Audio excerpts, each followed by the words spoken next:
Kamel Zouabi. Comment avez-vous trouvé cette 7e édition? Bien, bonjour, vraiment j'ai trouvé une belle semaine, un grand moment de plaisir, cette édition, cette 7e édition, 50 ans de partage, 50 ans d'indépendance, une histoire à partager. J'ai trouvé ça très ouvert, j'ai trouvé ça avec des conteurs qui ont amené des couleurs, chacun a amené sa couleur de conte, avec une population qui s'est associée à l'événement, avec des gens qui ont compté avec le cœur, tout ce que j'aime, quoi. Vraiment, cette édition 2013 m'a beaucoup plu, vraiment. Vous êtes venu ici en Algérie, à Oran, en qualité non seulement de conteur, mais aussi de formateur. Que pouvez-vous nous dire sur cette... Alors en effet, on m'a demandé de revenir cette année, ce qui m'a honoré vraiment.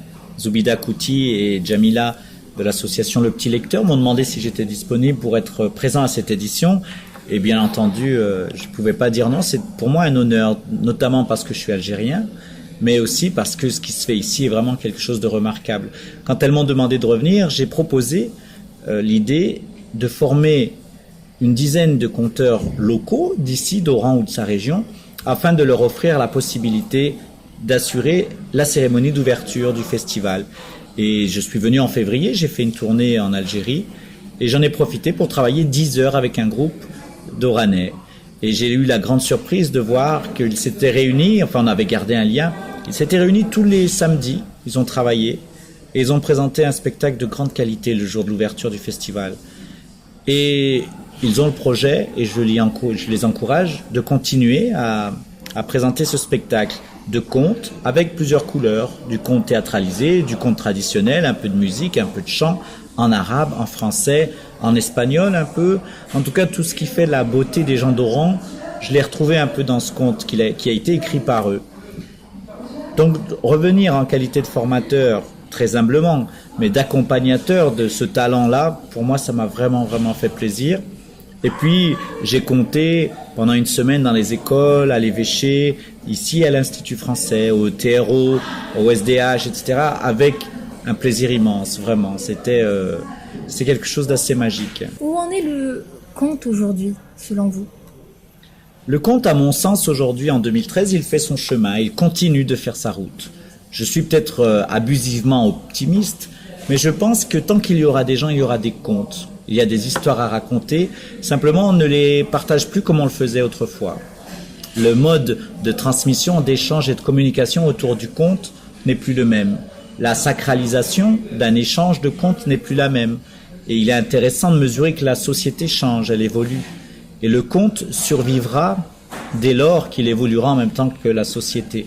Avec le groupe de jeunes avec lesquels j'ai eu la chance de travailler en amont du festival, on a établi un lien internet sur un réseau social, on a créé une page privée et on communiquait, on passait les informations, moi à Paris et eux ici.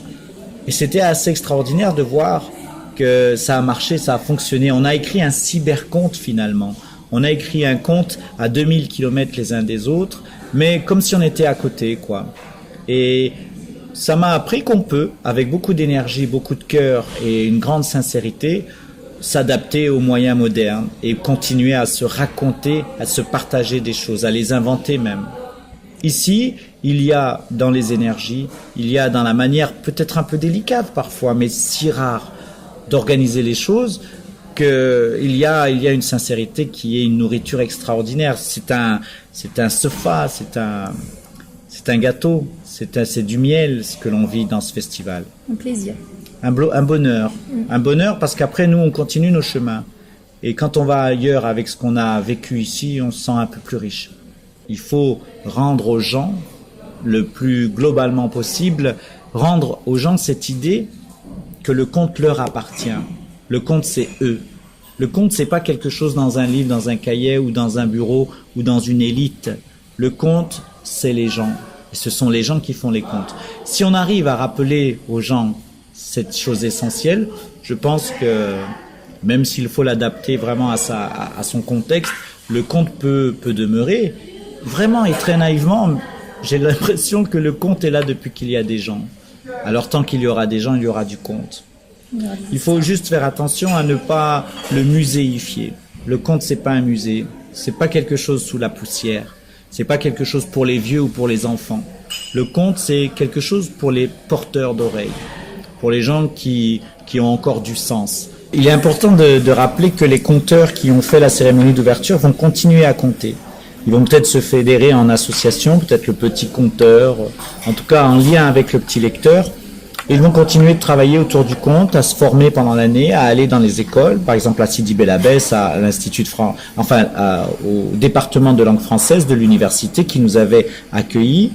Ils vont aller un peu partout pour continuer sur ce chemin qu'ils ont commencé à emprunter. Donc ça, c'est, à mon avis, une des grandes réussites de la 7e édition. C'est que maintenant, il y a des conteurs ici et qui vont s'assumer officiellement en qualité de conteurs et qui vont, pendant toute l'année, continuer cette aventure. Merci beaucoup. Merci à vous.